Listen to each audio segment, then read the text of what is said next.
Une école là où il n'y a pas de banc, mais il y a un tableau. On dit aux enfants regardez au tableau, mais devant il n'y a pas un tableau. On dit aux enfants regardez au tableau noir, mais on trouve un tableau de couleur donc kaki.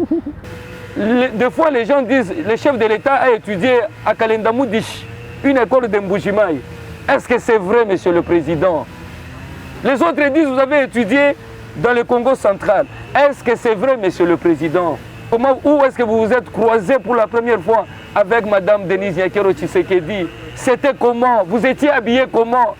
Qu'est-ce qui avait attiré votre épouse? Quels sont les mots que vous avez prononcés ce jour-là, monsieur le président? Vous étiez l'enfant d'un opposant. Chaque fois, il était relégué à Mupompa, Kenankuna. Chaque fois, il était en résidence surveillée. Chaque fois, il était traqué. Comment il pouvait accepter de vous laisser aller dans un secteur encore purement donc politique et caractérisé par des traques, des gaz lacrymogènes? Toutes ces questions, le président peut répondre aux enfants. Ouais. Beaucoup de lignes ont bougé en RDC depuis l'avènement du président Félix-Antoine Tshisekedi Tshilombo. Nous avons d'abord la gratuité de l'éducation. Le professeur, l'enseignant, touche 180 000 francs et à un député, on donne 21 000 francs. Non. 21 000 $. 21 000 $. Il faut revoir.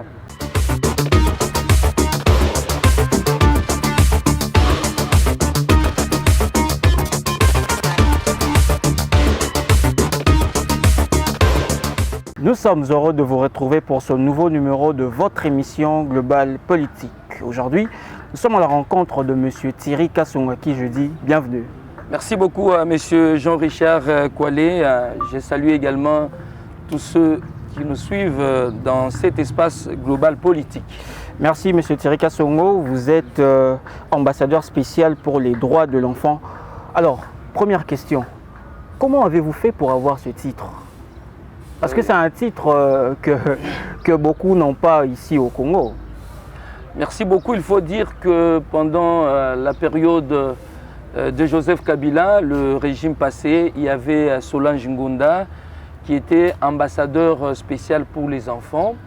Mais là, c'est plus dans un secteur purement politique. Alors, moi, le titre d'ambassadeur, c'est un titre m'octroyé par les Nations Unies parce que je suis les rares Congolais à avoir plaidé et mené un lobbying et la ville de Mbujimaï ou le Kasaï oriental a bénéficié d'un centre de jeunes. C'est-à-dire, depuis que le Kasaï oriental a existé, il n'y a jamais eu un centre de jeunes. Vous savez, les centres de jeunes, ce n'est pas seulement les centres où les enfants ou les jeunes doivent se retrouver pour parler, participer à des conférences, mais c'est un centre là où on trouve des services multiples, notamment on trouve les services de counseling. Vous savez, quand vous êtes jeune, moins de 18 ans, j'ai dit un enfant moins de 18 ans, il a 16 ans, 17 ans, il a des maladies vénériennes, les maladies, donc la blénorragie ou le syphilis, il ne saura pas aller vers son père. Il faut qu'il puisse aller vers ses pères, vers les enfants, ses pères, ses semblables qui travaillent dans le counseling, dans les services de counseling, avec qui ils vont échanger pour qu'on trouve une solution à son problème. Parce qu'il a peur de dire à son père ou à sa mère. Plus ça traîne, il peut tomber malade. Et j'ai milité pour la construction de ces centres de jeunes et également, je suis les rares jeunes à avoir formé plus de 10 000 jeunes et enfants, adolescents, en santé de l'adolescent, parce qu'un enfant a droit de connaître... À Kinshasa ou bien à travers la République. Okay. Parce que les jeunes ont besoin de connaître comment fonctionne leur corps. À un certain âge, la fille a des seins, parce que moi je parle sans tabou, la fille a des seins, elle veut se confirmer, le garçon il a des biceps, il veut être beau, il s'habille bien, un peu de parfum, il se coiffe et des fois il trouve sur son corps certains, on peut dire éléments qui montrent qu'il devient donc mature, il peut aussi courir derrière les petites filles. Et à cet âge, il faut qu'on puisse former les enfants en santé de l'adolescent pour que chaque enfant puisse savoir comment gérer son corps. Et on a formé plus de 10 000 à travers la République. Et également, on a formé les enfants en compétences en vie courante. Une fille peut tomber grosse. Comment elle va gérer cette période? Est-ce que c'est la fin de sa vie? Il faut que des éducateurs puissent informer à cette fille: tu es tombée grosse, c'est une conséquence de tes relations sexuelles, mais voilà comment tu dois te comporter. Tu as encore la chance de mettre au monde et rentrer à l'école, faire la vie. Alors, vous avez Monsieur Thierry, vous avez dit que vous avez formé plus de 10 000 enfants. Ouais. Alors, les retombées après cette formation? Les retombées, il faut dire que je ne saurais pas citer le nom des 10-20, mais je vous dis que le travail que j'ai fait, c'est un travail impeccable à tout point de vue.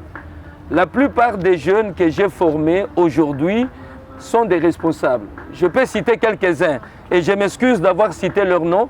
On peut prendre Vincent Ngoy, qui était le directeur de communication de Ngoy Kassanji. Okay. Il était le directeur de communication de Sangabalende. Aujourd'hui, il travaille dans un ministère, il est conseiller, mais il est le secrétaire du parti de Moïse Nyarugabou. De Moïse Nyarugabou, je pense. Moïse Nyarugabou. Voilà. Donc, il est secrétaire. On peut prendre Benoît Moudiaïwa Mutombo, qui est aujourd'hui dans la structure éducationnelle, mais actuellement, il travaille comme directeur de communication de la Commission nationale des droits de l'homme. Il est passé par nous. Nous avons les jeunes comme Dominique Dinanga, qui est chez Top Congo. Il est passé également par nous. Nous avons un autre correspondant de RTGA, José Ngandouami Taba, qui est correspondant de la RTGA Ivi à Lubumbashi. Ils sont nombreux.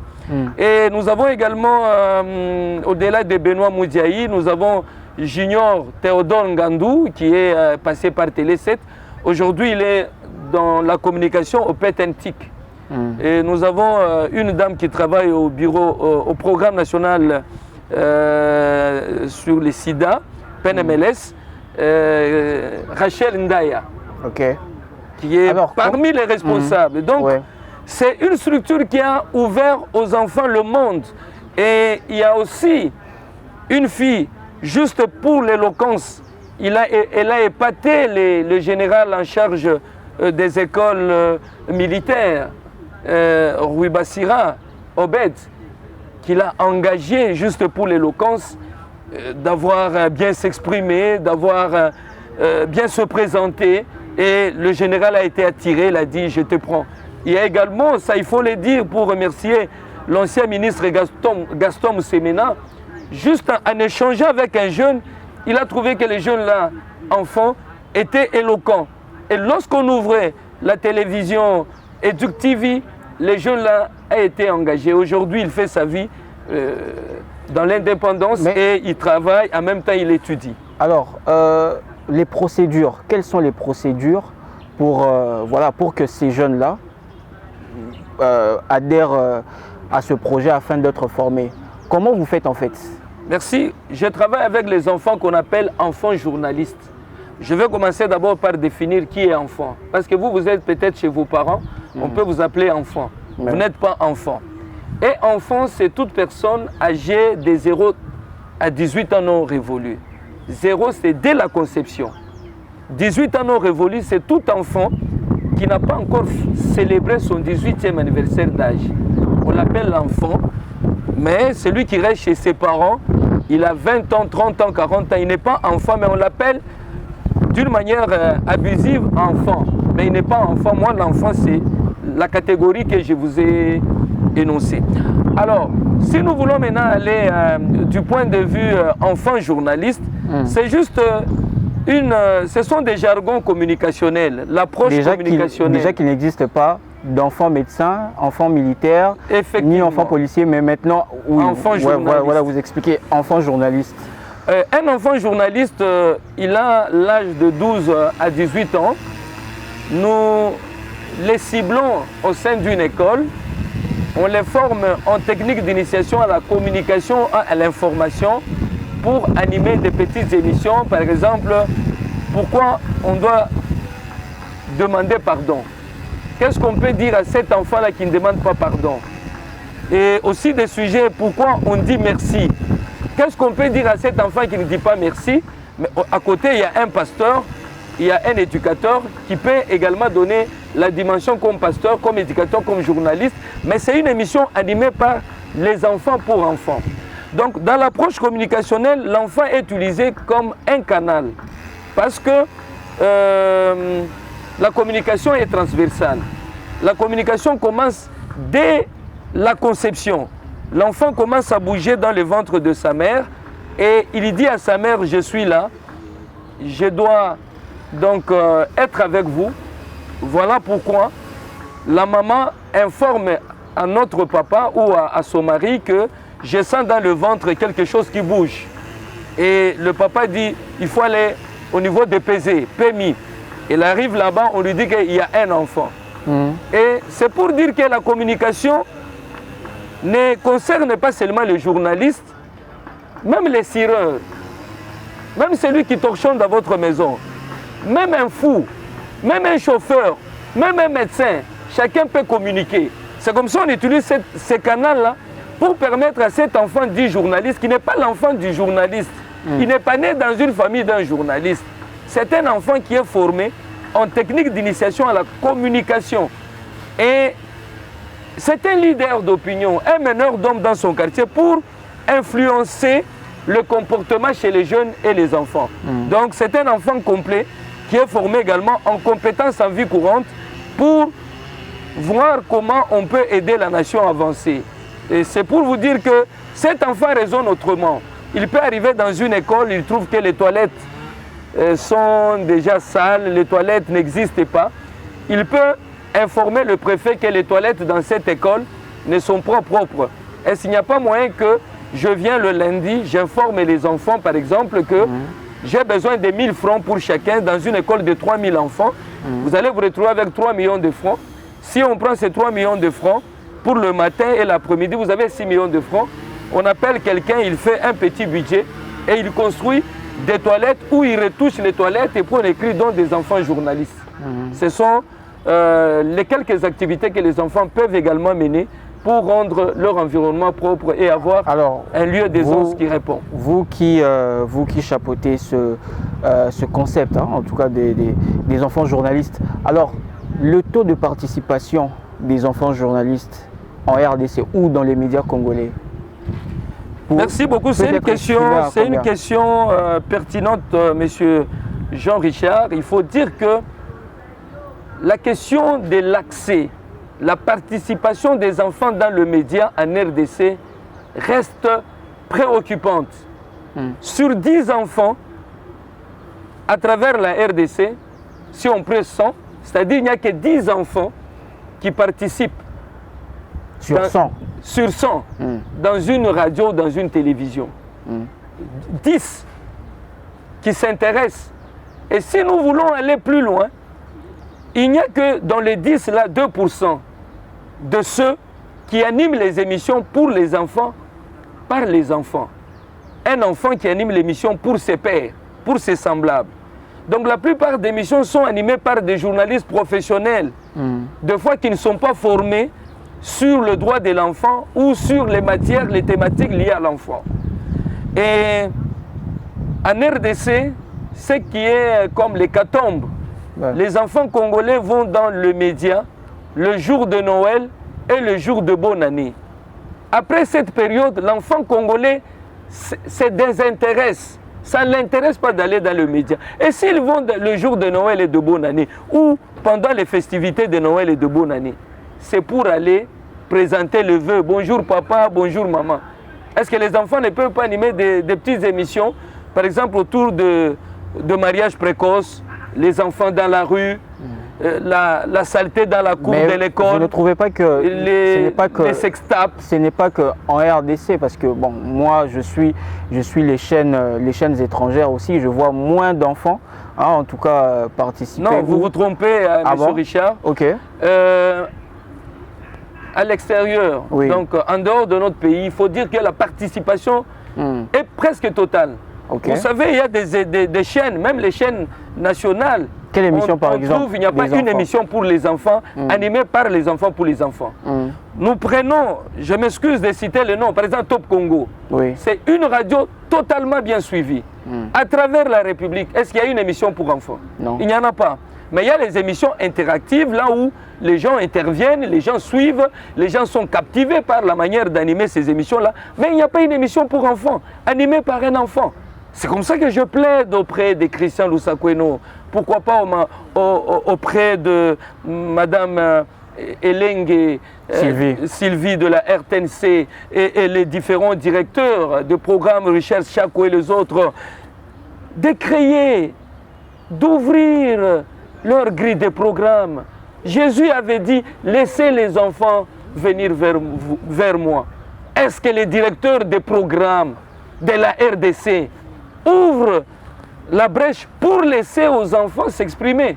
C'est tout un problème. Vous trouvez une grande chaîne avec un grand programme, mais le contenu est vide. On montre aux enfants les films nigériens et ce n'est pas adapté donc à la vie de la RDC. On trouve les films montés par des Chinois, voilà, novellas et autres, des films indiens, mais Bollywood. inadaptés. Et il y a également des théâtres qu'on montre aux enfants dont le contenu est presque vide, ça ne contribue à rien. C'est juste donc une maison vide, là où il n'y a ni lit, ni chaise, ni mousse, ni porte. Donc une maison vide. Donc il faudrait qu'on puisse changer la manière d'agir, la manière de traiter la grille de programme. Il faut que dans la grille de programme qu'on trouve les émissions pour enfants. Monde des enfants, Parlement de l'enfant, Éco-enfant, ainsi de suite. Mais maintenant, dans tout ça, quel est votre objectif? Mon objectif, c'est d'abord promouvoir le droit de l'enfant, protéger l'enfant et défendre les enfants. Parce que, vous savez, les enfants congolais passent par les écoles privées agréées, là où on forme et des fois on dérange même la tête de l'enfant. Alors nous venons donc en appui. Expliquez un peu. Expliquer, c'est-à-dire déranger la tête des enfants. Il y a des écoles non viables, si je veux bien m'exprimer. Une école là où il n'y a pas de banc, mais il y a un tableau. On dit aux enfants, regardez au tableau, mais devant, il n'y a pas un tableau. On dit aux enfants, regardez au tableau noir, mais on trouve un tableau de couleur donc kaki. Et puis, les enfants étudient les pieds dans l'eau. Et on trouve des écoles, il n'y a pas la toiture. C'est-à-dire les enfants sont dans une classe, on voit la classe, mais il n'y a pas la toiture, le soleil, la climatisation même de la classe. Il n'y a pas les manuels. Mais parce qu'on a besoin de l'argent, c'est pourquoi on avait mené avec Serge Bondedi, que je salue, la campagne École les âmes ont bon côté. École les âmes ont bon côté. On cherche l'argent, mais on forme très mal.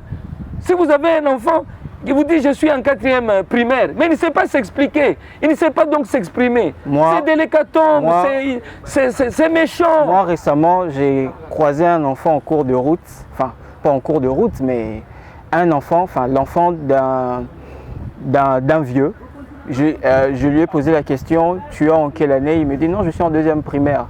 Alors, tu as quel âge? Il ne sait pas répondre.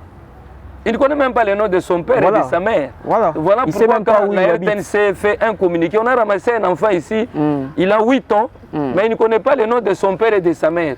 Non, ça ne peut pas se faire. C'est pourquoi nous plaidons pour que les enfants, les comités des enfants journalistes soient installés dans les différentes écoles, de manière à permettre aux enfants d'être formés. Au-delà de l'école, il y a extrascolaire, il y a des formations qu'il faut donner aux enfants qui contribuent à leur vie.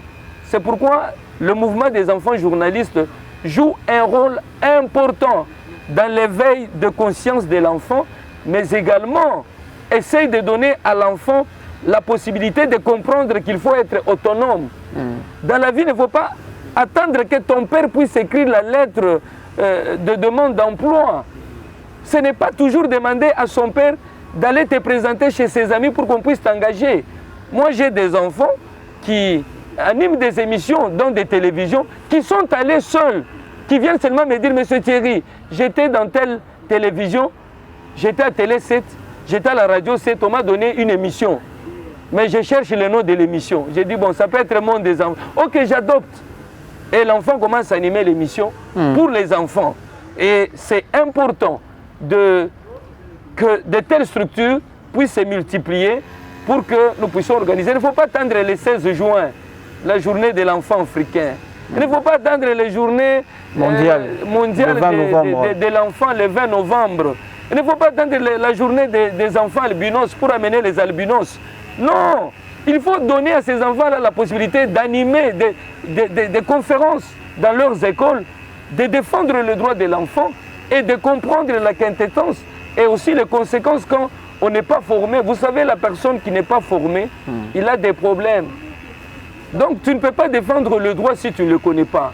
Demandez seulement à un enfant de te citer 10 droits. Il ne peut pas arriver. Il peut juste dire le droit à la survie, le droit à un nom. Mais où ça s'apprend? Le droit à la... Donc ça se trouve, tous ces droits se trouvent dans ce que moi j'appelle la Bible par excellence pour les enfants. C'est la Convention relative aux droits de l'enfant, un instrument juridique qui a été adopté, c'est-à-dire l'État congolais a accepté, le chef de l'État a accepté, le gouvernement a accepté, puis ratifié, c'est-à-dire signé par le chef de l'État, comme il promulgue. Alors, c'est dans la convention là on trouve tous les droits de l'enfant. Il y en a 54. Ouais. De l'article 1er à 54, mais subdivisé en deux parties. De l'article 1er à l'article 42, ça parle de droits de l'enfant. Et de l'article 43 à 54, ça parle des obligations, l'engagement de l'État face à l'enfant. Et la Convention relative aux droits de l'enfant est subdivisée en 4 grands thèmes, à savoir la participation, la protection, la non-discrimination et le développement. Donc l'enfant doit être bien informé sur ces 4 grands thèmes et comment les développer. Et au-delà de cet instrument, nous avons au niveau national, là c'était international, voté ou promulgué ou signé par le gouvernement congolais depuis 1989. Maintenant, au niveau de la RDC, après plusieurs années, en 2009, le Parlement a voté la loi portant protection de l'enfant. C'est un autre instrument au niveau local. Depuis le 10 septembre 2009, on a voté la loi portant protection de l'enfant. Au-delà de cet instrument, nous avons également le code de la famille. Est-ce qu'un enfant congolais connaît qu'il faut se faire enregistrer à l'état civil? Non. Mais le jour où son père va mourir, on va lui poser la question, justifie comment tu es l'enfant de M. Thierry Kassongo. L'enfant n'a pas un document juridique, il va dire, on était à la maternité, on nous avait donné ce... On va dire que ce n'est pas un document juridique. Même l'attestation de naissance. Ça n'a pas de sens. C'est un papier qu'on peut même jeter après la naissance. On a besoin de l'attestation, l'acte de naissance. On prend ton nom, le nom de tes parents, leur territoire, leur secteur. Ouais. Ça se trouve dans un registre qu'on appelle donc le registre d'enregistrement des enfants à l'état civil. Un enfant congolais ne connaît pas tout ça. C'est comme ça que vous voyez l'enfant congolais, lorsque son père est décédé, on lui dit de justifier si c'est l'enfant de tel, il commence à vous faire sortir les photos. On va lui dire non, tel avait aussi montré les photos, mais il n'est pas son enfant. Donc c'est pourquoi nous travaillons également pour pousser les parents à aller faire enregistrer les enfants à l'état civil pour avoir l'acte d'enregistrement. C'est le seul document qui prouve que tu es l'enfant de M. Thierry Kassongo, tu es l'enfant de M. Robert Kalemba, tu es l'enfant de M. Jean-Richard Kwali. Au-delà de ça, donc l'enfant ne peut pas donc connaître ses parents. Alors, M. Thierry Kassongo, vous avez parlé de mois de juin pour la journée de l'enfant africain. Nous avons également parlé du mois de novembre, qui est la journée mondiale pour l'enfant, ainsi que, bon, nous sommes au mois de mars, il y a eu la journée mondiale de la radio. Alors, dans tout ça, la radio et la télévision voilà, en faveur de la l'enfant. radio et la télévision en faveur des enfants, merci. Alors, dans tout ça, quel est votre programme pour l'année 2023?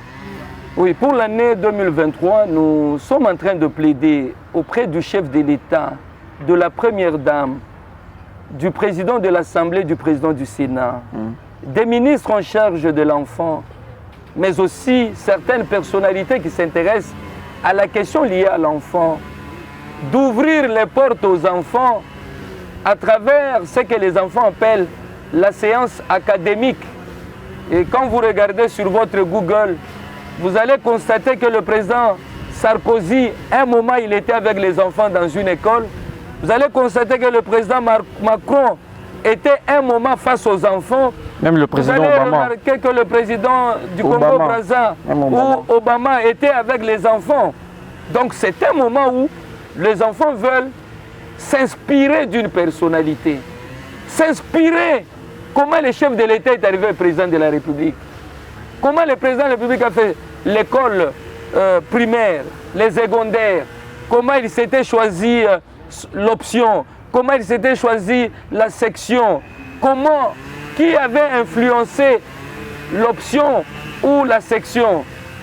Et des fois, les gens disent, le chef de l'État a étudié à Kalendamoudish, une école de Mbujimaï. Est-ce que c'est vrai, monsieur le président? Les autres disent, vous avez étudié dans le Congo central. Est-ce que c'est vrai, monsieur le président? Comment vous vous étiez choisi votre femme? Quel est le processus? Est-ce que les parents étaient impliqués? Comment, où est-ce que vous vous êtes croisés pour la première fois avec Madame Denise Nyakero Tshisekedi? C'était comment? Vous étiez habillé comment? Qu'est-ce qui avait attiré votre épouse? Quels sont les mots que vous avez prononcés ce jour-là, monsieur le président? Vous étiez l'enfant d'un opposant. Chaque fois, il était relégué à Mupompa, Kenankuna. Chaque fois, il était en résidence surveillée. Chaque fois, il était traqué. Il vivait donc en clandestinité, monsieur le président. Dites-nous comment vos parents ont accepté que vous puissiez faire la politique. Parce que vous-même, vous étiez des fois empêché de quitter la parcelle pour aller à l'école. Comment ils pouvaient accepter de vous laisser aller dans un secteur encore purement donc politique et caractérisé par des tracts, des gaz lacrymogènes? Alors, toutes ces questions, le président peut répondre aux enfants. Ouais. Et nous voulons que cette année, avant que l'année s'achève, que le président puisse, pourquoi pas inviter l'ambassadeur spécial pour les droits des enfants, échanger, l'expliquer un peu comment nous pensons que ce secteur de la protection enfant, la défense pour enfants, puisse fonctionner. Nous savons qu'il y a un conseiller, Madame Wellop, qui fait déjà un travail impeccable à tout point de vue, que je salue. Mais cela n'empêche pas qu'on puisse trouver également un ambassadeur spécial pour les droits des enfants qui peut également aider la République à avancer. On a besoin de donner aussi nos idées. Ouais. Vous savez, on a fait le tour du monde dans ces secteurs. On ne veut pas des fois les dire.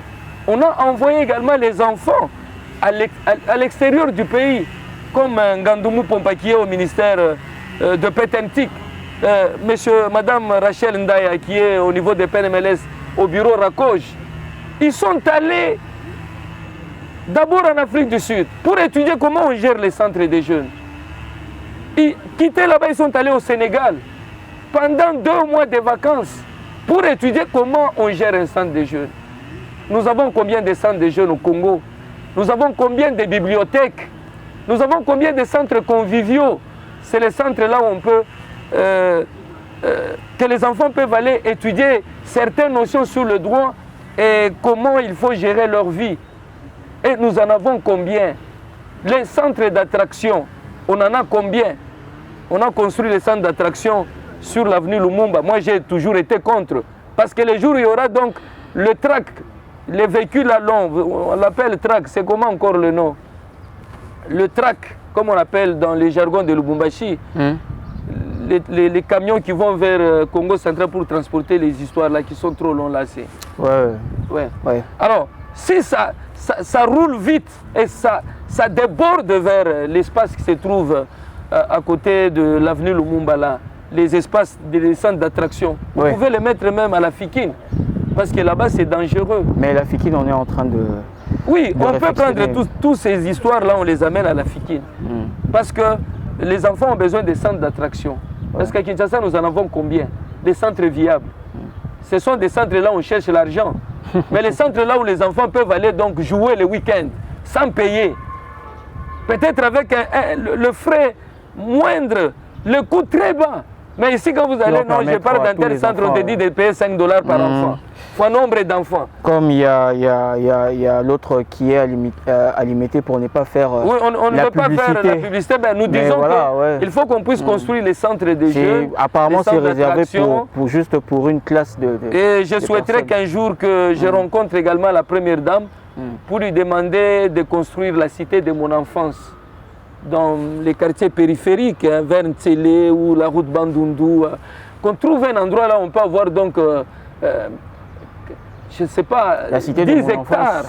On construit quelque chose là où il y a des centres d'attraction. Le nom provient de vous-même. Oui, la cité de mon enfance, on peut ajouter même Étienne Tshisekedi, au besoin. On peut ajouter même cité de mon enfance, Denis Diakero Tshisekedi. Voilà. Merci, monsieur Thierry Kasongo. Alors, nous tendons vers la fin de cette émission. Alors, pour ceux qui nous regardent, cette émission Global Politique sur la chaîne YouTube Le Grand Congo, alors, monsieur Thierry, qui est derrière vous? Non, personne n'est derrière moi. Donc, d'abord, je salue votre implication. Vous m'avez reçu sans demander l'argent. Vous m'avez dit, nous voulons seulement... On ne demande jamais l'argent ici. Nous voulons écouter vos idées. De toutes les façons. Donc, je travaille avec le moyen de bord. Et les enfants que j'encadre, je ne demande pas l'argent. Et par contre, c'est moi qui dépense l'argent pour ces enfants-là. Et il y a 2 fois aussi, on organise des activités, comme l'autre fois avec le président Mbosso Kodia Pwanga, que je salue. Il avait remis un peu l'enveloppe aux enfants pour leur transport. Mais il n'y a personne derrière nous. Mais on travaille. Vous n'avez pas de partenaire aussi? L'UNICEF, l'UNESCO, le Save Children, PNUD de la MONUSCO et les autres. Donc, mais il y a aussi des personnalités qui trouvent dans ce que nous faisons, comme Madame Elodie Tamuzinda, il était membre plénière à la CENI, et nous avons également Maïcha, Maman Patricia Maïcha, nous avons Nebintou Evelyne, et nous avons également Maman Kate Moutinga, que je salue particulièrement, une maman qui appelle pour dire je vais aussi contribuer sans demander, qui participe. Alors, de telles femmes, il faut les citer. Nous avons également Maman Véro Loumanou, qui a toujours reçu les enfants pour échanger au cours des séances académiques. Très bien. Alors, dernière question. Dernière des questions, monsieur Thierry. Monsieur Thierry Kasongo, en tout cas, il y a vraiment beaucoup de choses oui, il y a la matière, à se dire. Félicitations pour ça. Alors, l'éducation en RDC, comment trouvez-vous l'implication du gouvernement congolais dans le secteur de l'éducation depuis l'avènement du président de la République? Merci beaucoup. C'est une question pertinente, une question qu'il faut donner la réponse qu'il faut à la place qu'il faut. Rapidement, parce que nous sommes à la fin de l'émission. Vous savez que les latinistes disent non scola seduita et discimus. On n'étudie pas pour l'école, mais pour la vie. Exactement. On doit préparer donc les enfants à bien étudier pour devenir des citoyens compétitifs et compétents. Alors, s'il faut répondre, nous allons dire que beaucoup de lignes ont bougé en RDC depuis l'avènement du président Félix-Antoine Tshisekedi Tshilombo. Nous avons d'abord la gratuité de l'éducation. C'était une loi qui a été votée. Donc, une disposition de loi votée il y a longtemps, le temps du régime de Kabila, mais il a appliqué. C'est déjà une avancée. Nous avons également la première dame, pour soutenir l'idée de son mari, elle a imprimé la bourse Excellencia, qui donne déjà des résultats, parce qu'il y a les enfants qui étudient bientôt, ils vont revenir pour soutenir le gouvernement, pour soutenir la nation congolaise. Ils vont travailler dans les différents secteurs, selon les filières donc choisies.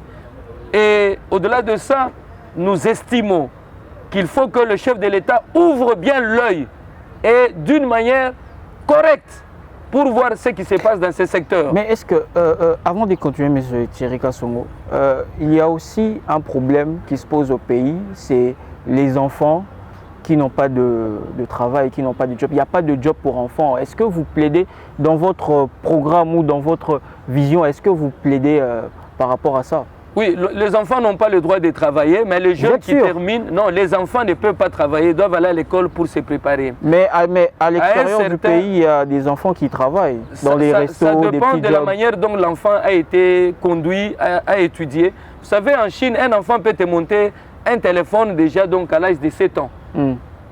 Déjà à 12 ans, un enfant peut te fabriquer donc un véhicule. Un enfant ne peut pas travailler, vous êtes sûr? C'est ça que j'ai dit. Oui. Ça dépend de la manière. Mais dans notre pays, notre droit n'autorise pas un enfant de travailler. Ah, ok. Permet à l'enfant d'étudier pour travailler demain. Ok. Alors, c'est comme ça que je disais qu'il y a beaucoup à faire.